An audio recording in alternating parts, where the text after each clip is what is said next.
Hey, Rob here. Today I'm just doing a little comparison between the Canon 5D Mark III and the Canon 5D Mark I.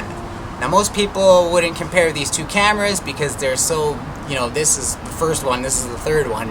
People are more concerned in comparing the 1 and 2.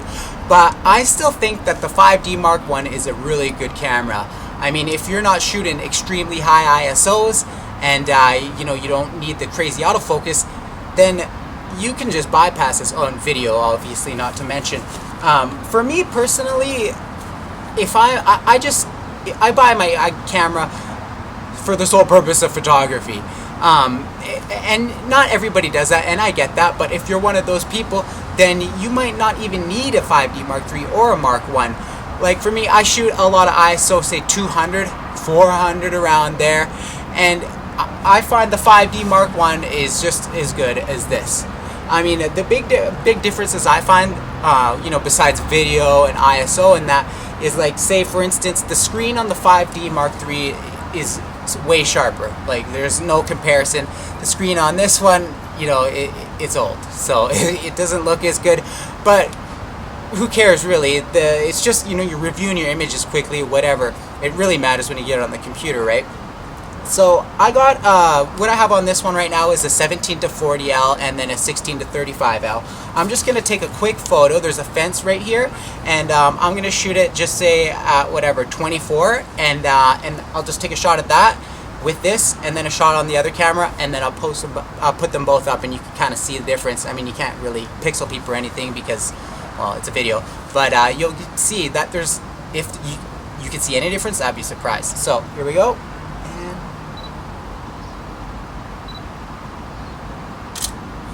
All right, Mark III.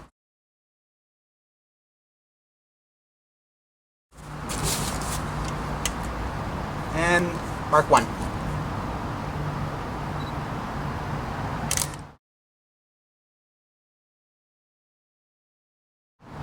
Now for, like a really good test, you're going to want to use the same lens, tripod and all that, but this is just a little YouTube video, so you kind of get the idea.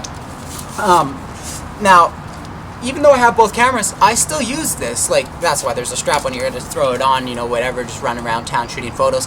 But it's, just think, full frame camera, 800 bucks.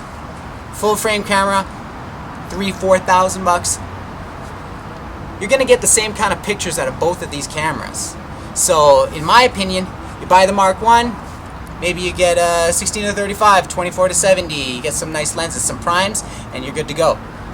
But that's just my opinion. Now, I guess I should go over some of the big differences.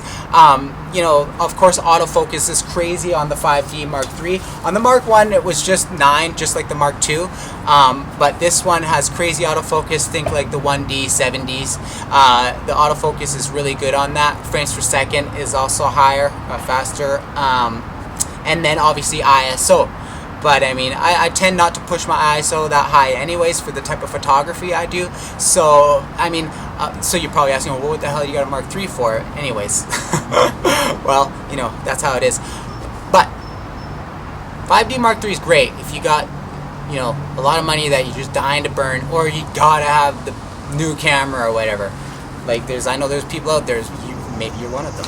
But for me, if it's me, and I'm just moving up to my first full frame camera, there's no way I'm dropping, whatever, $3,000-4,000 when I can get this for $800 and then get some wicked new lenses.